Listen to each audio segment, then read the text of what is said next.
भारत को F-35 offer करने पर तुर्की खफा हो गया है। अमेरिका पर तुर्की ने दोहरेपन का आरोप लगा दिया है। तुर्की के डिफेंस एक्सपर्ट्स का अमेरिका पर वार के S-400 पर तुर्की को सजा, भारत को नहीं। क्यों आखिरकार, ये कहा है उन्होंने।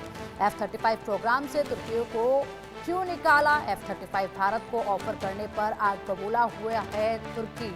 और ऐसे में F-35 अमेरिका में हाल ही में पीएम मोदी पहुंचे थे। डोनाल्ड ट्रंप से उनकी मुलाकात हुई, खूबसूरत तस्वीरें सामने आई, कई ऐसे महत्वपूर्ण चीज़ों पर इसमें चर्चा हुई। F-35 जो था उसको लेकर, F-35 लड़ाकू विमान, उसको लेकर खासी सभी की निगाहें इस पर थी और उसको लेकर बड़ा अपडेट सामने आया। इस ऑफर को लेकर अब तुर्की आग बबूला हो गया है और इसी के साथ यहाँ पर तुर्की ने अपनी नाराजगी भी जो है वो साफ तौर पर जाहिर कर दी है और भारत को F-35 ऑफर करने पर तुर्की खफा हुआ है। भारत को अमेरिका ने F-35 को ऑफर किया था। अमेरिका पर तुर्की ने दोहरेपन का आरोप लगाते हुए अपना गुस्सा जाहिर किया है।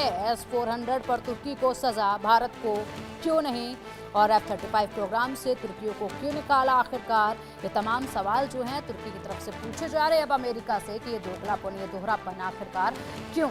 और डिफेंस एक्सपर्ट ने अमेरिका पर ये वार किया है। तो देखिए, तुर्की के डिफेंस एक्सपर्ट ने कहा है कि S-400 पर तुर्की के साथ जो व्यवहार, उसके बाद अब F-35 ऑफर भारत को आकर क्यों? अब चलिए इसी पर अधिक जानकारी के लिए न्यूज रूम से हमारे सहयोगी आशीष दीक्षित हमारे साथ जुड़ गए। आशीष, पीएम मोदी जब अमेरिका पहुंचे तो कई ऐसे महत्वपूर्ण मुद्दे थे जिन पर चर्चा हुई, सहमति बनी और सभी की निगाहें उन डील्स पर भी थी और ऐसे में F-35 का जो मुद्दा था वो जोरों पर उठा और जो ऑफर अमेरिका की तरफ से मिला था वो अपने आप में काफ़ी खास था और ताकत बढ़ाने वाला एक ये ऑफर F-35 का। इसमें तुर्की खफा हो गए। उस वक्त भी दूसरे देशों को लेकर हम बात कर रहे थे, क्या प्रभाव इस ऑफर का दूसरे देशों पर पड़ेगा, लेकिन रशिया को लेकर हम बात कर रहे थे। फिलहाल तुर्की जो है वो आग बबूला हो गया इस ऑफर के बाद और अपने सवाल जो है वो लगातार अमेरिका पर दाग रहा है। देखिए दो चीजें हैं। पहली बात ये कि 2017 में एक कानून अमेरिका में जो लागू हुआ, उसमें एक उसका नाम था CAATSA, countering American advisory thought sessions act. ये जो तुर्की की रशिया के साथ S-400 की डील हुई थी, ये 2017 को हुई थी और भारत की रशिया के साथ डील जो हुई थी वो 2018 में हुई है। तमाम कई सारे फैक्ट हैं जिसके चलते तुर्की पर प्रतिबंध लगाया गया और तुर्की को F-35 प्रोग्राम से बाहर निकाला गया। क्योंकि तुर्की नाटो का सदस्य है, इसलिए तमाम डिफेंस के क्षेत्र में जासूसी का एंगल था। तमाम वो एंगल थे कि भाई आप F-400 रशिया से ले रहे हैं और F-35 आप अमेरिका से ले रहे हैं। तमाम रडार टेक्नोलॉजी ट्रांसफर होने की या चोरी होने का डर था। इसीलिए अमेरिका ने क्या सोचा कि तुर्की पर F-35 प्रोग्राम से तुर्की को निकाल दिया जाए। अब F-35 जब अमेरिका ने भारत को देने का ऑफर किया है तो तुर्की को ये बात तीखी लग रही है। वो इसलिए क्योंकि अमेरिका भारत को F-35 दे रहा है और भारत ने S-400 रशिया से ले रखा है, लेकिन दोनों देशों में बहुत दूर दूर की असमानताएं हैं। भारत सारा सामान रशिया से लेता है, डिफेंस के क्षेत्र की बात करें, और तुर्की जो है अपना बनाता है और साथ साथ कई और मुल्कों पर, फ्रांस पर डिपेंड करता है, अमेरिका पर डिपेंड करता है। मेन है कि वो नाटो का सदस्य है। तमाम आरोप तुर्की के एक्सपर्ट तमाम है उन्होंने लगा दिया। उन्होंने कहा कि अमेरिका धूर्त है, अमेरिका की डिफेंस नीति दोहरेपन की नीति है, तमाम वो बातें कही हैं। लेकिन जो तुर्की है वो इस बात से भी खफा है कि उसका जो दोस्त है यानी कि जो पाकिस्तान है, पाकिस्तान के दुश्मन को F-35 आखिर कैसे ऑफर किया जा रहा है, यानी कि भारत को कैसे ऑफर किया जा रहा है।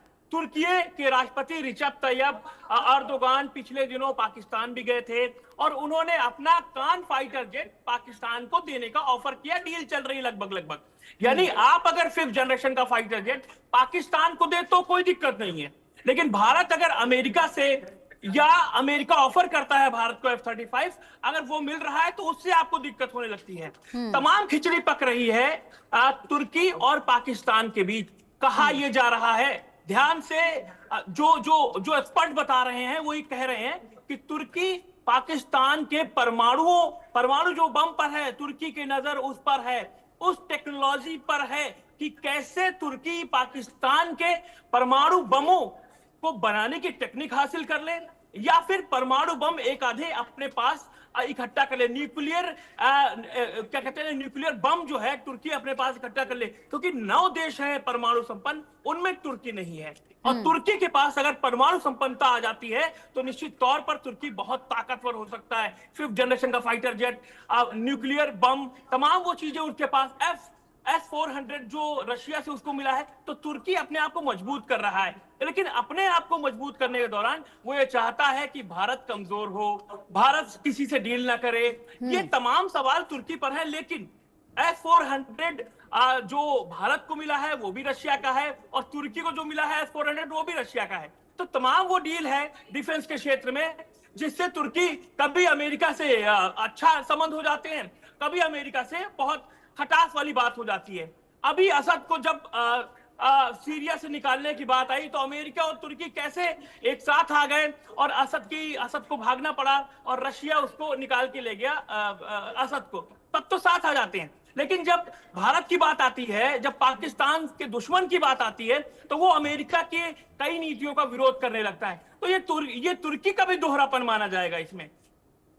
बिल्कुल, तुर्की का दोहरापन तो देखा ही जा रहा है, लेकिन जिस तरीके से अमेरिका पर यहाँ पर तुर्की की तरफ से सवाल उठाए जा रहे हैं कि दोहरापन उनका नजर आ गया है, अब अमेरिका भारत के साथ अलग व्यवहार कर रहा है और ऐसे में उनके रिश्ते जो हैं वो अलग से ही नजर आ रहे हैं। इसको लेकर आशीष, आने वाले वक्त में क्या कोई अमेरिका पर असर पड़ सकता है क्या? जिस तरीके से तुर्की अपने नाराजगी जता रहा है, हालांकि पहले से ही F-35 को लेकर उन्होंने तुर्की पर बैन लगाया हुआ है, लेकिन कुछ अगर जवाब दिया जाता है इन तमाम सवालों का, तो क्या वो जवाब अमेरिका की तरफ से हो सकता है? क्या इसका असर जो है वो पड़ सकता है इस नाराजगी का?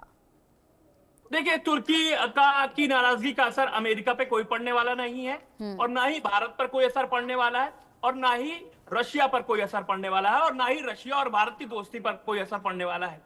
तुर्की ये चाहता है कि वो इस्लामिक जो मुबालिक कंट्रीज हैं, जो इस्लामिक कंट्रीज हैं, जो 57 कंट्री बताई जा रही हैं, उनका खलीफा बनना चाहता है। वो चाहता है कि उससे तमाम वो देश फाइटर जेट खरीदे, तमाम डिफेंस के क्षेत्र की चीजें खरीदे, तमाम वो कहे तो वो इस्लामिक कंट्रीज सारा उसके पीछे लग जाए। यही वजह रही कि अभी अर्दोगान ने इंडोनेशिया, मलेशिया और फिर पाकिस्तान का दौरा किया। तमाम मामलों में तुर्की अब सामने आकर बात कर रहा है।